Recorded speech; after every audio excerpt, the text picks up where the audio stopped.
اهدنا الصراط المستقيم صراط الذين أنعمت عليهم غير المغضوب عليهم ولا الضالين آمين. والصلاة والسلام على رسول الله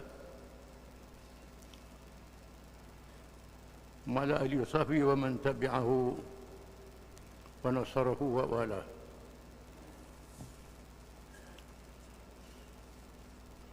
Nabi Musa alaihi salam, firman Allah Subhanahu wa taala, "Wadhkur fil kitab Musa innahu kana mukhlasan wa kana rasulan nabiyya." Surah Maryam ayat 51. Dan bacakanlah wahai Muhammad sallallahu alaihi wasallam kepada mereka dalam kitab Al-Quran ini perihal Musa, sesungguhnya dia ialah seorang yang menjadi pilihan dan dia ialah seorang rasul dan nabi. Cerita Nabi Musa alaihi salam merupakan kisah yang paling banyak dalam dan panjang disebutkan dalam beberapa surah Al-Quran. Malah juga dinyatakan dalam kitab-kitab agama yang lain. Nabi Musa ialah salah seorang Rasul Ulul Azmi, Rasul yang besar, pilihan Allah, yang mempunyai keazaman yang kuat, perjuangan yang hebat. Namanya disebut dalam kitab-kitab zaman dulu dan Al-Quranul Karim. Allah Ta'ala menyuruh Nabi kita Muhammad SAW menyebut kisah Nabi Musa AS yang diwahyukan kepadanya, khususnya dibaca kepada ahli kitab, orang-orang Yahudi yang ramai duduk di Madinah, menunggu kedatangan Nabi akhir zaman yang disebut dalam Taurat, kitab yang diwahyukan kepada Nabi Musa AS, menandakan Muhammad adalah Rasulullah. Macam Musa juga, di Rasul akhir zaman, wajib orang-orang Yahudi beriman kepadanya. Kisah Nabi Musa paling banyak dalam Quran. Dalam surah-surah Al-Quran diulang beberapa kali kerana perjuangannya sangat hebat. Nabi Musa alaihi salam diutuskan oleh Allah Subhanahu wa taala untuk menghadapi manusia yang paling sombong dan paling zalim dalam sejarah yang bergelar Fir'aun, raja. Dia memerintah negara Mesir yang kaya dan menguasai tamadun kebendaan, sehingga mengaku dirinya Tuhan yang paling tinggi. Musa berjuang dengan seorang raja yang paling zalim dalam sejarah manusia, yang paling sombong kerana kekayaannya, kerana tamadun kebendaan, mendirikan bangunan-bangunan yang hebat. Bangunannya dapat dilihat sehingga hari ini. Piramid merupakan kubur seorang Fir'aun, dibina macam bukit, batu-batu yang bersalawis disusun. Perkara yang menakjubkan kehebatan Fir'aun, kekayaannya yang hebat melampaui ruah. harta benda, mengaku dirinya menjadi Tuhan. Sangat zalim, sangat kejam, sangat keras pemerintahannya. Maka ceritanya merupakan kisah yang paling banyak dinyatakan dalam Al-Quran, yang direkodkan, diriwayatkan dalam beberapa surah. Antaranya firman Allah Subhanahu wa taala, "Hal ataka hadithu Musa idh nadahu rabbuhu bil wadi al muqaddas tuwa idhhab ila fir'auna innahu tagha فقل هل لك إلى أن تزكى وأهديك إلى ربك فتخشى فأراه الآية الكبرى فكذب وعصى ثم أدبر يسعى فحشر فنادى فقال أنا ربكم الأعلى فأخذه الله نكال الآخرة والأولى إن في ذلك لعبرة لمن يخشى. Surah An-Nazi'at ayat 15 hingga 26. Maksudnya, sudah sampaikah kepada bung wahai Muhammad sallallahu alaihi wasallam kisah Musa? Siapa permu cerita Nabi Musa wahai Muhammad? Tatkala Tuhannya memanggilnya Musa di lembah suci, iaitu lembah Tua. Allah Ta'ala bercakap dengan Musa AS secara langsung. Berbeza dengan Rasul lain, malaikat Jibril bawa wahyu. Adapun Nabi Musa, Tuhan terus bercakap dengan Musa AS di lembah suci, lembah Tua. Lembah yang letak di Sinai, dekat gunung Tur Sinai. Lalu diperintahkan kepadanya, pergilah kamu kepada Fir'aun. Sesungguhnya dia telah melampaui batas dalam kekufuran dan kezaliman. Wahai Musa, pergi berjumpa dengan Fir'aun. Fir'aun seorang yang sangat zalim, melampaui batas, yang sangat kufur, dan katakanlah kepada Fir'aun, adakah keinginan bagimu untuk membersihkan diri daripada kesesatan? Dan maukah aku tunjuk kepadamu jalan mengenai Tuhanmu, supaya kamu merasa takut melanggar perintahnya? Musa diperintah supaya Fir'aun sedar dan insaf, percaya pada Allah Ta'ala, Tuhan yang sebenar, tak ada Tuhan melainkan dia. Bukan mudah nak ajak orang yang sangat zalim, sangat keras ini. Itu perintah Allah. Lalu Musa memperlihatkan kepadanya, Fir'aun mukjizat yang besar. Oleh kerana Fir'aun berbangga dengan ilmu sihir, ahli-ahli sihir yang ramai. Tuhan beri mukjizat Nabi Musa untuk lawan sihir.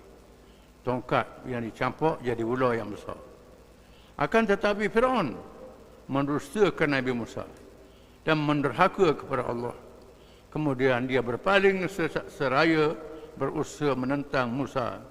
Maka dia mengumpulkan pembesar-pembesarnya, lalu berseru memanggil kaumnya. Saya berkata, akulah Tuhan kalian yang paling tinggi. Fir'aun dengan sombong dan megah, walaupun Nabi Musa tunjuk mukjizat mengalahkan sihir dia, tapi Fir'aun degil juga. Mengumpulkan rakyat dia, beri ucapan, akulah Tuhan kamu yang maha tinggi, yang berkuasa. Maka Allah mengazabnya dengan azab di akhirat dan azab di dunia.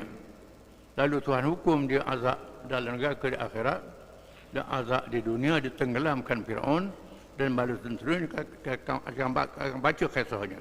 Sesungguhnya pada yang demikian itu terdapat pelajaran yang mendatangkan iktibar bagi orang-orang yang takut pada Tuhannya. Tuhan bawa cerita ini supaya mereka yang zalim sedar dan insaf. Tak boleh lawan Allah Ta'ala, lawan Tuhan.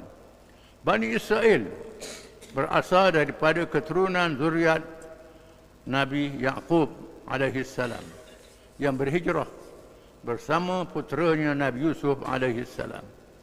Telah disebutkan cerita Nabi Yusuf alaihi salam dalam satu surah khusus daripada Al-Quran dan menceritakan bagaimana baginda dikurniakan kuasa memerintah negara Mesir dengan adil mengikut petunjuk Allah Subhanahu wa taala. Bani Israel ialah kaum Nabi Musa alaihi salam. Mereka ialah zuriat Nabi Yaqub alaihi salam, asalnya satu keluarga. Nabi Yaqub berhijrah ikut anak dia Nabi Yusuf yang jadi raja di Mesir, memerintah dengan adil, perintah dengan hukum Allah Taala dengan adil dan tinggal di Mesir sehingga 1000 tahun. Maka lahirlah zuriat keturunan jumlahnya ratus ribu dan muncul satu bangsa dikenali dengan bangsa Bani Israel. Setelah berlalu masa beberapa abad lamanya, jumlah mereka juga semakin bertambah besar, ramainya. Keadaan ini menandakan kemunculan satu bangsa atau kaum yang dinamakan Bani Israel atau Ibrani yang kini dikenali dengan bangsa Yahudi. Muncul satu bangsa, iaitulah bangsa Bani Israel atau bangsa Yahudi. Asalnya daripada seorang Nabi saja, satu keluarga. Bila banyak zuriat jadi satu bangsa. Satu bangsa yang lahir, iaitulah bangsa Bani Israel, bangsa Yahudi. Setelah berlalu tempoh masa yang panjang, berlaku kelemahan dan pemerintahan mereka. Lantas kekuasaan diambil alih semula oleh kaum Qibti yang merupakan penduduk asal negeri Mesir. Setelah Nabi Yusuf wafat, berlalu beberapa ribu tahun, Bani Israel jadi menyeleweng, mengerjakan maksiat. Kerajaan mereka jatuh dan kaum Qibti yang asal Mesir menguasai balik negeri Mesir. Muncullah Fir'aun jadi raja, mengaku jadi Tuhan. Salah seorang rajanya yang bergelar Fir'aun. Fir'aun ni makna raja dalam bahasa Qibti. Fir'aun ni bukan nama orang. Fir'aun ni makna dia raja. Dalam bahasa Qibti ialah raja. Dia ramai Fir'aun, bukan satu Fir'aun. Salah seorang Fir'aun itu memiliki kuasa dalam negara itu dan mengaku dirinya sebagai Tuhan yang berkuasa paling tinggi. Hal ini disebabkan kekuasaan dan kekayaan hasil negaranya serta bangunan yang tersergam dengan megahnya. Kerana banyaknya emas, banyaknya perhiasan, barang mahal, maka Fir'aun menjadi sebuah kerajaan yang kaya. Mendirikan bangunan-bangunan yang besar, tamadunnya hebat. Kaum Bani Israel yang semakin membiak ramai dianggap sebagai suatu ancaman oleh Fir'aun. Lalu dia bertindak zalim dengan membunuh anak lelaki yang baru dilahirkan dan membenarkan anak perempuan sahaja untuk hidup. Tambahan pula, Fir'aun bertindak sedemikian disebabkan ramalan ahli nujumnya bahawa kelahiran seorang anak lelaki daripada kalangan Bani Israel akan menjatuhkan kerajaan. Di mana Fir'aun mendapati Bani Israel ini mencabar kedudukan bangsa Qibti. Dan ahli nujum dia membuat ramalan akan zahir kalangan Bani Israel seorang lelaki yang menjatuhkan kerajaan Fir'aun. Lalu Fir'aun bertindak menghalang lahir lelaki ini dengan membunuh anak lelaki. Benar anak perempuan saja untuk nak halang. Nak lawan kekuasaan Allah Ta'ala. Firman Allah Ta'ala, وَإِنْ نَجَّيْنَاكُمْ مِنْ آلِ فِرْعَوْنَ يَسُومُونَكُمْ سُوءَ الْعَذَابِ يُذَبِّحُونَ أَبْنَاءَكُمْ وَيَسْتَحْيُونَ نِسَاءَكُمْ وَفِي ذَلِكُمْ بَلَاءٌ مِنْ رَبِّكُمْ عَظِيمٌ. Surah Al-Baqarah. Dan ingatlah ketika kami menyelamatkan kalian daripada Fir'aun dan pada pengikutnya, mereka menimpakan ke atas kalian seksaan yang seberat-beratnya. Mereka menyembelih anak-anak kalian yang lelaki dan membiarkan hidup anak-anak kalian yang perempuan. Dan pada yang demikian itu terdapat cobaan yang besar daripada Tuhan kalian. Allah Ta'ala uji Bani Israel dengan kezaliman Fir'aun. Bila Fir'aun membunuh anak lelaki dilahirkan. Ada tukang baci. Tiap-tiap kampung Bani Israel. Perempuan yang mengandung, tengok dia lahir, kalau anak lelaki dia sembelih. Anak perempuan dia benar. Dahsyatnya. Firman Allah Ta'ala, "Wa idh anjaynakum min ali fir'aun yasumunakum su'al 'adzab yuqattiluna abna'akum wa yastahyuna nisa'akum wa fi dzalikum bala'un min rabbikum 'azim."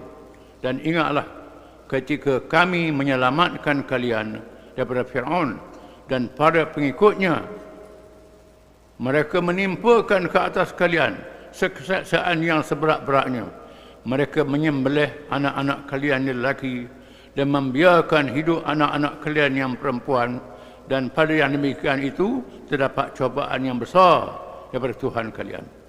Tuhan sebut dalam Al-Quran, diwahyukan kepada Nabi Muhammad SAW, dibaca pada orang Yahudi bagaimana Fir'aun membunuh anak lelaki untuk halang kelahiran Nabi Musa AS.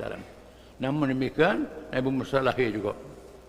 Firman Allah Ta'ala, "Wa idh qala Musa liqaumihi dzkuru ni'matallahi 'alaikum idh anjakum min ali fir'auna yasumunakum su'al 'adzab wa yudhabbihuna abna'akum wa yastahyuna nisa'akum wa fi dzalikum bala'un min rabbikum 'azim." Surah Ibrahim. Dan ingatlah ketika Musa berkata kepada kaumnya, ingatlah nikmat Allah ke atas kalian ketika dia menyelamatkan kalian daripada Fir'aun dan para pengikutnya. Maka mereka menimpakan ke atas kalian seksaan yang seberat-beratnya. Mereka menyembelih anak-anak kalian yang lelaki dan membiarkan hidup anak-anak kalian yang perempuan.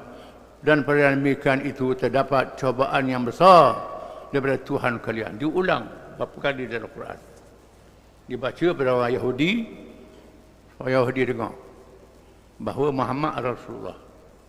Cerita Nabi Musa. Cerita Nabi Musa. Walau Nabi Musa ni Nabi orang Yahudi, tapi kita mengaku dia Rasul yang besar. Kita beriman kepadanya.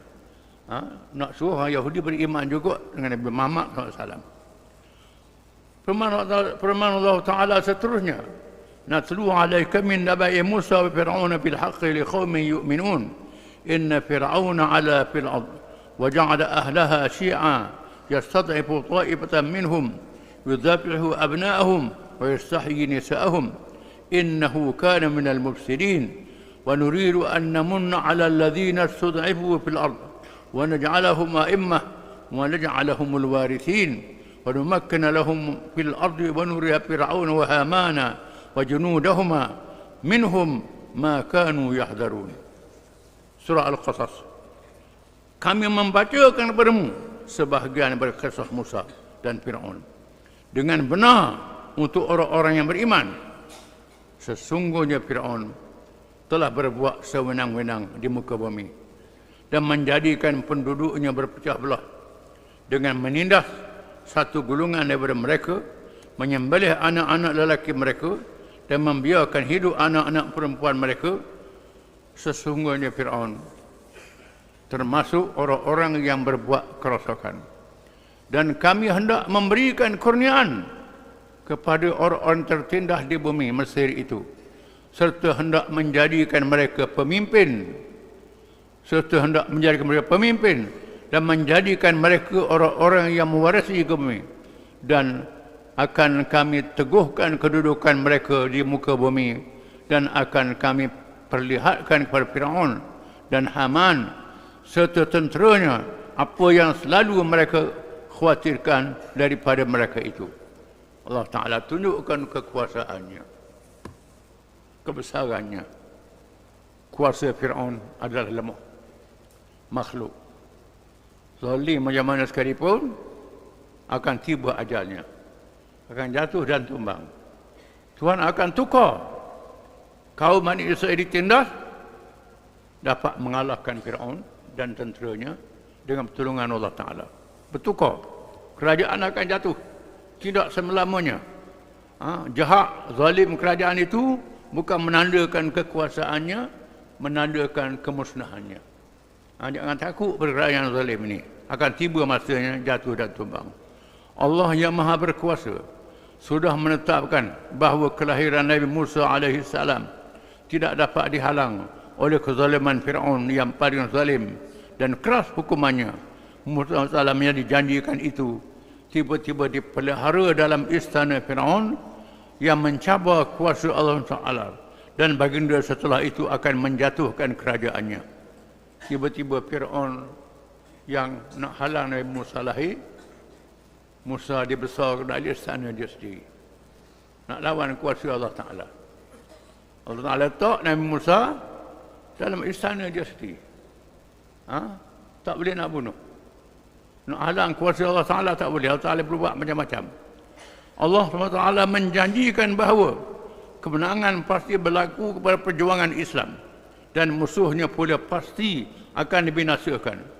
Walaupun ia menelan masa yang panjang. Hal ini demikian kerana Allah memberikan peluang untuk berfikir dan bertaubat untuk kembali kepada kebenaran.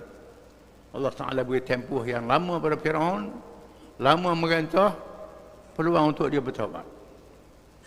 Sedar dan insaf. Beri peluang betul-betul. Pasal apa hak zalim ni panjang umur. Hak zalim ni tahan lama. Sebabnya nak beri peluang untuk dia bertaubat. Ini berlaku. Kau Nabi Nuh 950 tahun. Namrud lama juga. Fir'aun lama juga. Lama nak boleh jatuh tu. Tujuan mereka yang berjuang dapat pahala yang besar. Yang mati syahid masuk syurga. Yang menang dapat menang dunia dan akhirat. Akan jadi begitu. Masa yang panjang. Yang jahat peluang untuk bertaubat. Firman Allah Ta'ala, wa awhayna ila ummi Musa an ardi'ih fa idza khifti alayhi fa alqihi fil yammi wa la takhafi wa la tahzani inna radduhu ilayki wa ja'iluhu minal mursalin faltaqatahu alu fir'auna liyakuna lahum aduwwan wa hazana inna fir'auna wa hamana wa junudahuma kanu khati'in faqalat imra'atu fir'auna qurratu 'aynin li wa lak la taqtuluhu 'asa an yanfa'ana aw nattakhidahu walada wa hum la yash'urun wa asbaha fu'adu ummi Musa farigha in kadat latubli bihi laula arrabatna ala qalbiha litakuna minal mu'minin wa qala li ukhtihi qussihi fabawsarat bihi an junubin wa hum la yash'urun wa harramna alayhi almaradi'a min qablu faqalat hal adullukum ala ahli baitin yakfulunahu lakum wa hum lahu nasihun فرددناه إلى أمه كي تقر عينها ولا تحزن ولتعلم أن وعد الله حق ولكن أكثرهم لا يعلمون. Surah Al-Qasas. Dan kami ilhamkan kepada ibu Musa, susuilah dia, dan apabila kamu khawatir terhadapnya, maka campurkanlah dia ke dalam sungai Nil. Dan janganlah kamu khawatir, dan janganlah kamu bersedih hati, kerana sesungguhnya kami akan mengembalikannya kepadamu dan menjadikannya seolah-olah para rasul. Tuhan ilhamkan, wahyukan pada ibu Nabi Musa AS ketika Fir'aun menguatkuasakan undang-undang membunuh anak lelaki. Tuhan wahyukan kepada ibu dia, kalau mu takut nak jaga anakmu, capuk dalam sungai. Capuk dalam sungai, jangan takut, jangan bimbang. Aku akan pulang semula kepadamu. Anakmu ni akan jadi rasul. Beritahulah ke mak dia. Anakmu akan jadi rasul. Aku nak lantik rasul, Tuhan wahyukan ibu Nabi Musa. Maka dia dipungut oleh keluarga Fir'aun agar kelak dia menjadi musuh dan kesedihan bagi mereka. Sesungguhnya Fir'aun dan Haman peserta tenteranya ialah orang-orang yang bersalah. Tuhan jadikan setelah dianyut, letak dalam peti, dianyut dalam sungai, naik bira istana Fir'aun. Bira orang nak bunuh dia. Fir'aun lalu pengasuh-pengasuh, pelayan-pelayan si Fir'aun temu dengan budak, buat naik. Dan berkatalah isteri Fir'aun, Dia ialah penyejuk mata hati bagiku dan bagimu, janganlah kamu membunuhnya. Mudah-mudahan dia bermanfaat pada kita, atau kita mengambilnya untuk jadikan anak sedang mereka tiada menyadari. Isi Firaun kata jangan bunuh. Dia tak ada anak. Jadikan dia ni anak angkat. Kita tak ada anak. Mudah-mudahan beri manfaat pada kita. Jadi Firaun ni ikut permaisuri dia. Tak bunuh budak kecil ni. Dan hati ibu Musa menjadi kosong. Sesungguhnya hampir sahaja dia menyatakan rahsia tentang Musa, seandainya tidak kami teguhkan hatinya supaya dia termasuk daripada kalangan orang-orang yang percaya pada janji Allah. Kerana terlalu sayang beranak ni, hampir nak pergi. Sana Firaun nak mengaku anak dia. Mengaku anak dia Bani Israel pula. Sebab tentulah Firaun akan bunuh Musa ni. Tuhan ikatkan hati dia. Beriman, berjanji Allah. Tuhan janji, anakmu balik ke semula. Jangan takut. Jangan bimbang. Ini janji Allah Ta'ala. Janji Allah adalah benar. Begitu dahsyatnya. Musa nak dibunuh ni, dengan janji Allah balik ke mak dia, akan berlaku. Semua janji Allah adalah benar. Maka janji hari kiamat adalah benar. Janji surga neraka adalah benar. Macam Tuhan janji nak balik Musa pada mak dia adalah benar. Walaupun sangat dahsyat, di bawah undang-undang Firaun yang zalim, bunuh. Dan dia ibu Musa berkata kepada kakak Musa, ikutilah dia Musa. Maka kelihatanlah oleh Musa dari jauh, sedang mereka tidak mengetahuinya. Lalu mak dia suruh kakak dia, Ita, adikmu naik kat mana? Naik di istana. Ita tengok-tengok adikmu tu. Macam mana, apa jadi? Dan kami mencegah Musa daripada menyusu kepada perempuan-perempuan yang mahu menyusuinya. Sebelum itu, maka berkatalah saudara perempuan Musa, maukah kamu aku tunjukkan kepadamu ahli bait, keluarga yang akan memeliharanya untukmu dan mereka dapat berlaku baik kepadanya? Bila cari perempuan menyusu, tak ambil susu. Tak akan nak cari perempuan ni susu, tak ambil susu, tak ambil susu. Akhirnya perempuan takut mati. Mati kelaparan. Tak ambil susu. Tuan jadikan tak ambil susu pun satu dia. Lalu kakak dia pun masuk, beritahu boleh tak nak tunjuk. Mungkin ada perempuan yang boleh menyusu dia. Maka balik ke mak dia semula. Dengan izin Allah Ta'ala. Jadi begitu. Maka kami kembalikan Musa kepada ibunya supaya senang hatinya dan tidak berduka cita. Dan supaya dia mengetahui bahawa janji Allah itu benar. Tetapi kebanyakan manusia tidak mengetahuinya. Tuhan balik dan Musa balik ke mak dia semula. Untuk menegaskan janji Tuhan adalah benar. Walau zalim Firaun macam mana pun, Tuhan janji balik ke mak dia semula. Kuatnya undang-undang, balik ke mak dia semula. Tetap ini janji Allah Ta'ala. Janji Allah adalah benar. Semua janji adalah benar. Bila Tuhan janji Islam tu menang, akan menang bila-bila masa. Bila orang akan jatuh, jatuh bila-bila masa. Setelah ibu Nabi Musa menghanyutkan Nabi Musa di sungai Nil, maka timbullah penyesalan dan kesiahan hatinya lantaran kekhawatiran atas keselamatan Nabi Musa. Bahkan hampir-hampir dia berteriak meminta tolong kepada orang lain untuk mengambil puteranya itu kembali, yang akan mengakibatkan terbukanya rahsianya. Maka Nabi Musa ialah anaknya sendiri. Hampir nak baca rahsia. Musa ni anak Bani Israel. Tapi Tuhan tahankan.